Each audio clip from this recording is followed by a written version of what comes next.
I think it's good to have that the UAE buy into this project, and that's massive for them. Take, for example, a Dubai that has about 1.5 million vehicles on their road, and they have this, what they call the Project Clean Road. The Project Clean Road in the UAE is called Souq in Arabic. In 2004 alone, United Arab Emirates made over $600 million in 1 year. In 1 year alone from that project. And so if this happens, people can make money from investing in road infrastructure, it will just be a plus. This is Souq business landscape. The federal government has secured 1.2 billion, 1.26 to be precise, billion from UAE, United Arab Emirates, funding for the Lagos-Calabar Coastal Highway. We are still on the phase 1, but now this part 2 of the phase 1. The federal government has secured approximately 1.2 billion in financing from United Arab Emirates to support the construction of a critical 56-kilometer stretch of the Lagos-Calabar Coastal Highway. This was disclosed by the presidency in a statement on Friday, as reported by Good Organization. Now, the Coastal Freeway is one of Nigeria's flagship infrastructure projects. It's a major landmark project for this particular administration, and it's aimed at boosting connectivity and economic growth along the southern corridor. The new funding injection from the UAE is expected to accelerate work on the highway, which has faced delays due to financing constraints and logistic challenges. Now, we are looking at 56, precisely 55.7 kilometers from the Eleko side of it up to Odeomi for this next tranche of monies that have come in. We had a $747 million. That was the first borrowing we did sometime in July for the 47 kilometers from Victoria Island to the Lekki Seaport. That's the Eleko side of it. Now we are still moving. So put together, we are looking at a little above 100 kilometers by the time this is done. Now, the entire project is expected to go between 10 point something, almost 11 billion to 12.5 billion. And we are looking at ability, not just about the money. We are showing up the coastal line. Is a double lane light, really supposed to be part of it, and reinforced concrete. And it's expected that this particular project should last for at least 50 years. How fast can this go? Because we want to see results. That is what we want to see. If the president has come and said, this is my legacy project, we want to see results. Well, I think it's good to have that the UAE buy into this project. And that's massive for them. Take, for example, a Dubai that has about 1.5 million vehicles on their road. And they have this, what they call the Project Clean Road. The Project Clean Road in the UAE is called Souq in Arabic. In 2004 alone, United Arab Emirates made over $600 million in 1 year. In 1 year alone from that project. So every time you cross a toll, you make some money. You drop some money for them. So I know that if RTA is ready to put money here, they always will put their eye where their money is. And one of the things that we can also guarantee is the fact that the Nigerian government must make this easy, where every vehicle that is in Nigeria had to be e-tagged. So once you pass that particular... So whether it's presidential fleet, whether it's governor's fleet, whether it's anybody's fleet, all the vehicles have to be e-tagged. So that anybody who uses that route will pay a toll. So if you have 50 vehicles passing through that place on your, what they call it, your motorcade, then of course you should be able to pay for it. And then of course, they maintain their road.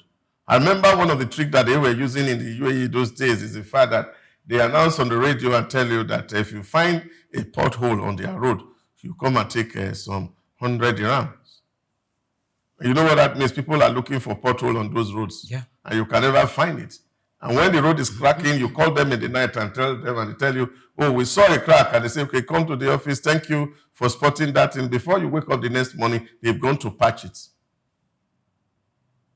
And they are giving you 100 dirham and you feel happy. But their road is getting better on a daily basis. And they're not going to have blocks on the road where, of course, people have to wait on the toll to pay money. These are cameras who takes your car and automatically monies are deducted from your wallet. And if your wallet is empty, then you are debited. So all these things, government would need to enable for PPP to be effective in Nigeria. My friend told me of a very beautiful story that CCC in the Abuja Benue Road or Makurdi Road, it's already told and they're collecting money. And so if this happens, people can make money from investing in road infrastructure, it will just be a plus. You see, all the debates around the coastal road for me, whenever here and there, I remember in 2006, I had a study of the NDDC states, and my encounter with Bayelsa, especially Bayelsa, Cross River, and Delta, was the emphasis that if there's anything government can do to them is to give them access to Lagos, and that is by building the coastal road. And since government is investing in that road, I think that we need a lot of private participation, not just UAE. Let people put in money so that this project can be delivered earlier than promised by this regime. And it will be a game changer for the coastal cities. Okay. Delivered earlier than promised. Now, the project is estimated to take between 11 to 12.5 billion. As we speak right now, we have about a little above 2 billion that has been dropped. So we still have about 80%. 80%, yes. 80% to go.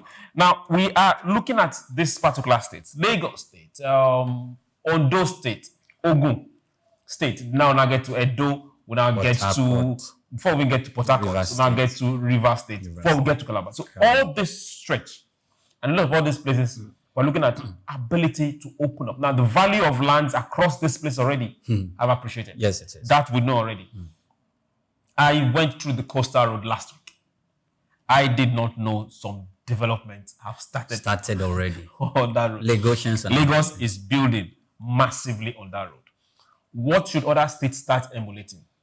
Should we just be building residentials, or should we be building for tourists, or we should just be looking for how to open up that stretch?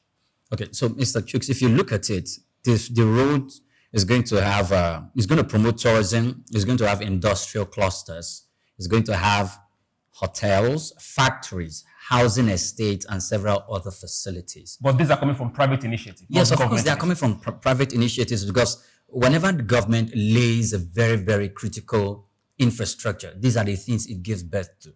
And we all understand that when we start having these organizations, the level of employment is going to skyrocket. The number of people that are going to get employed are going to skyrocket. Is the level of development that is going to even hit some of those states that are quite backward when we start to compare them with Lagos in terms of infrastructure and some level of organization. They are going to pick up. I remember making an example somewhere by saying in Ajegunle, when Baba Tunde Fashola became governor, he just came in and just built roads in that Ajegunle. When you go to Ijora, you're going to Alaba, it just came and just laid road.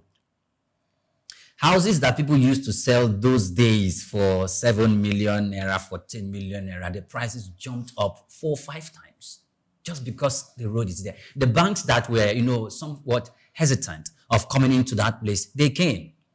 In their numbers, the microfinance bank were able to make their way into the markets, the deep of the market. You have microfinance banks there. And some of the big banks, they came, but they were still, skeptical. So they got properties close to the Arakan barracks, the army barracks, they for the purpose of security and all of that. But it's been growing. And we've seen people renovating their buildings, buying land, taking it down. This is exactly what is going to happen in this Lagos coastal road that is building. And I'm glad that when David Umahi was, speaking so eloquently about this project, he's trying to convince Nigerians that it's going to be, the regime is going to finish this project. This project is quite massive.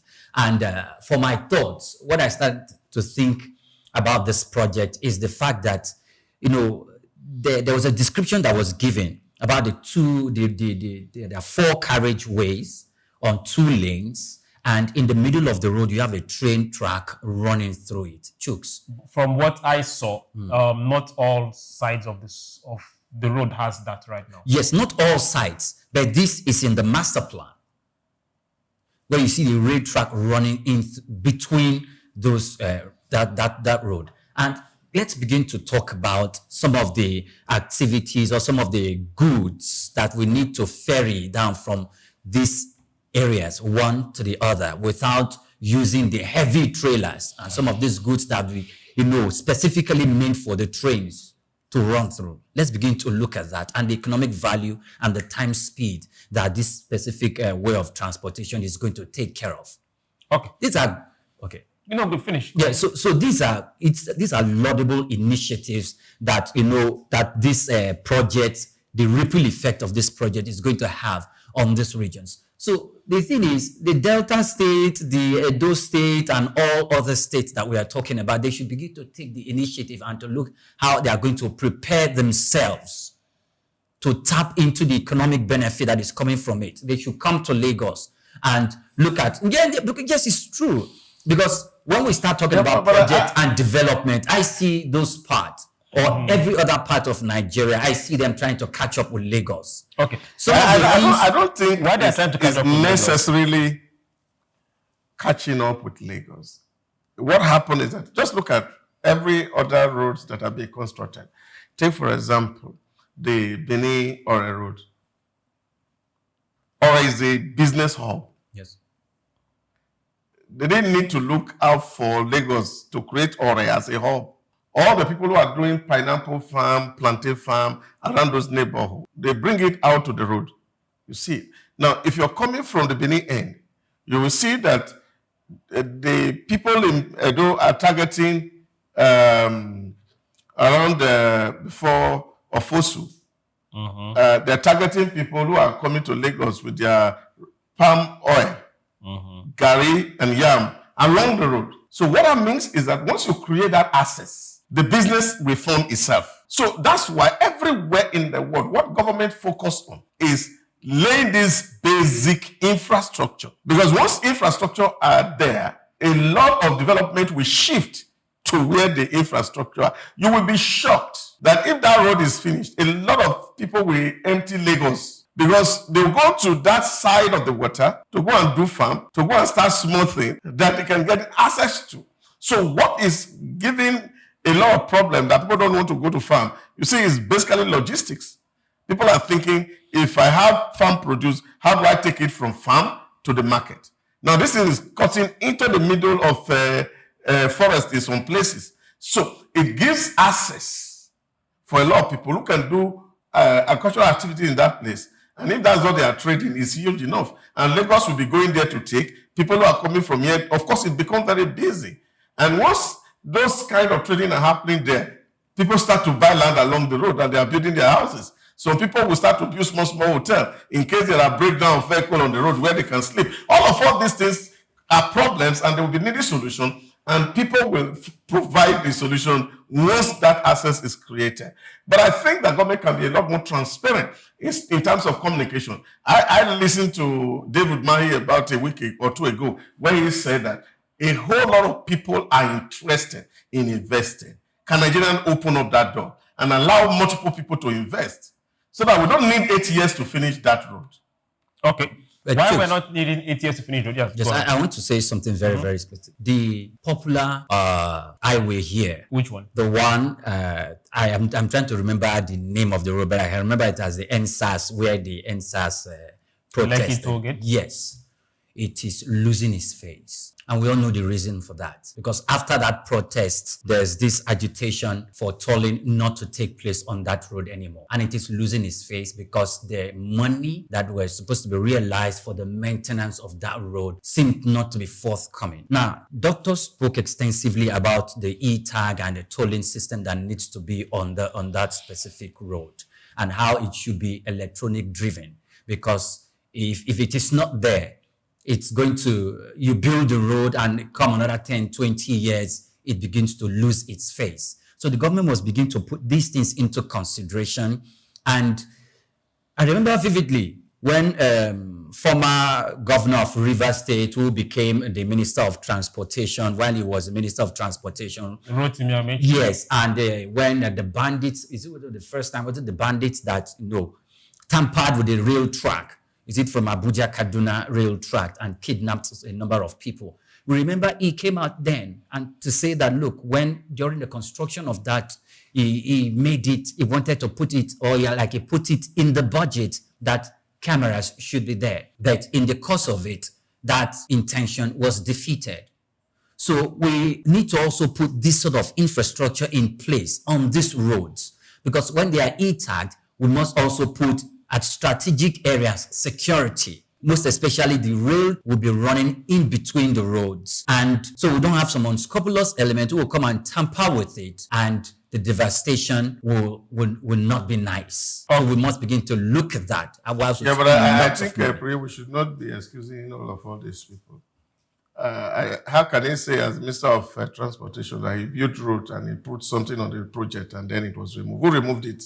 Why did he not defend it? Were the contract not bidded? Even at NADOC, as we speak, there are so many roads that have been put in place where we don't have. What I'm saying is that we should not be excusing people ineptitude. Every contract that government entered into is not signed in president's table. There's a procurement process that goes with it. Before you award a contract, it's signed out for the construction company, and we know what contract did he sign.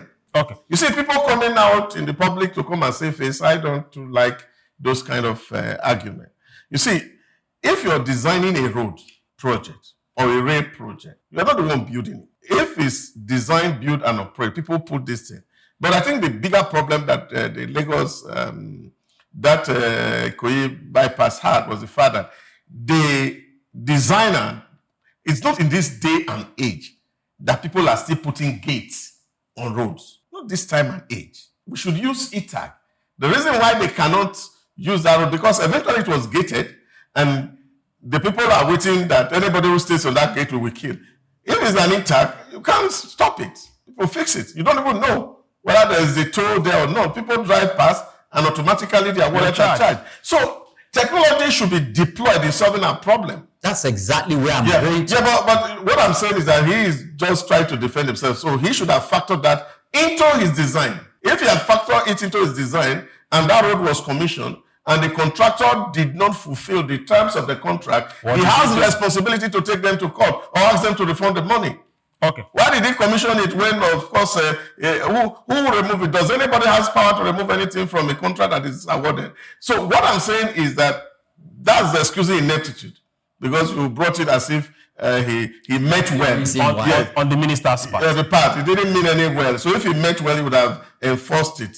Because there were a lot of things he could cut away to ensure that the security of that road was met. So let's not excuse ineptitude. But I think that we need a lot of technology to be able to drive some of these things. We should not be building blocks in the middle of the road at this age. There's nowhere that's happening anymore. Anywhere you see that happening, for example, in Morocco, it's built centuries ago. Or at the borders.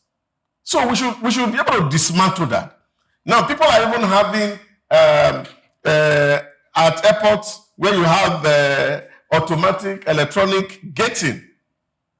That once you clock money in, the gate open for you, nobody's manning it. So all these things we needed to do. But here, it was not done well. But because of citizens' protests, and eventually Lagos State had to buy over that budget, which was a huge loss to the state government, to ensure that the people who invested in that PPP are able to take and recoup their investment. And that was a very bad experience for PPP in Nigeria. But I think going forward, especially with this coastal road, my appeal is to David Umahi. Those big people who are interested, we should collect their money immediately and give them segments of these roads so that they can start work. That by the time the president is entering the second year of his second tenure, he can have those road commissions and Nigeria can feel the benefits of the roads.